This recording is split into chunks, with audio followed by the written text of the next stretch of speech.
Before we get into this video, guys, make sure to subscribe. Anyways, what I was going to say in this video is that I do believe that the UFC is putting on some great events this year, guys. Just wanted to do a breakdown of some of the events we've seen this year and why I do think that the UFC is beating all these other fighting companies. And in general, I think they're beating boxing. The UFC started this year with UFC Fight Night Holloway versus Katter on January the 16th. Max won this one by a unanimous decision. Obviously, everybody likes when Max Holloway fights. Obviously, he's a UFC legend, so it's a big fight. Then on January 23rd, we saw UFC 257, which had Conor McGregor get TKO'd in the second round by Dustin Poirier. Obviously, that was a huge fight because nobody really saw that coming, guys. Obviously, McGregor's a legend in the sport, and now Poirier is too as well. Also on that card was Michael Chandler fought Dan Hooker, and now Michael Chandler is going to get the title shot against Charles Oliveira, so that'll be an interesting fight. Then we saw UFC 258, which was Usman versus Burns. Usman got a round 3 knockout, which was just crazy. Obviously, Burns had the knockdown earlier in the fight, but then Usman came back and then ended it with a third round knockout. Then we had UFC Fight Night, which ended in a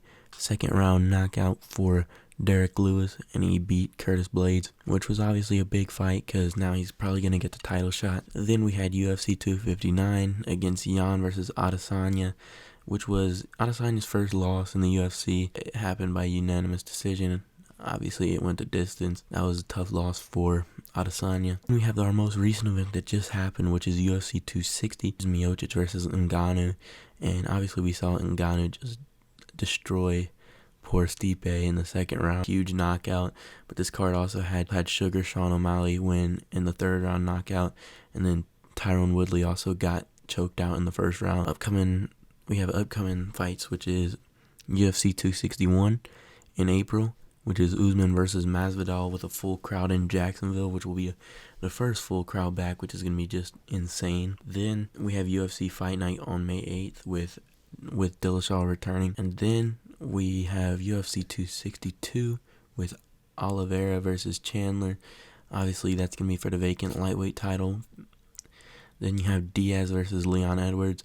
And then Tony Ferguson also will fight on that undercard. So UFC 262 is going to be stacked. It's going to be very interesting to see how well that one does. Obviously, I think that one's going to be in Houston with the full crowd as well. And then May 22nd, we see UFC Fight Night with Cody Garbrandt. He's fighting on that night, May 22nd. And then we move to UFC 253, which has not been announced yet. We don't know what that is, but we can assume that UFC 254 will be McGregor versus Poirier 3, which will be the trilogy. And that will cap off a season of great fights for the UFC. And there's going to be so many other fights to make now that Ngannou is the champ.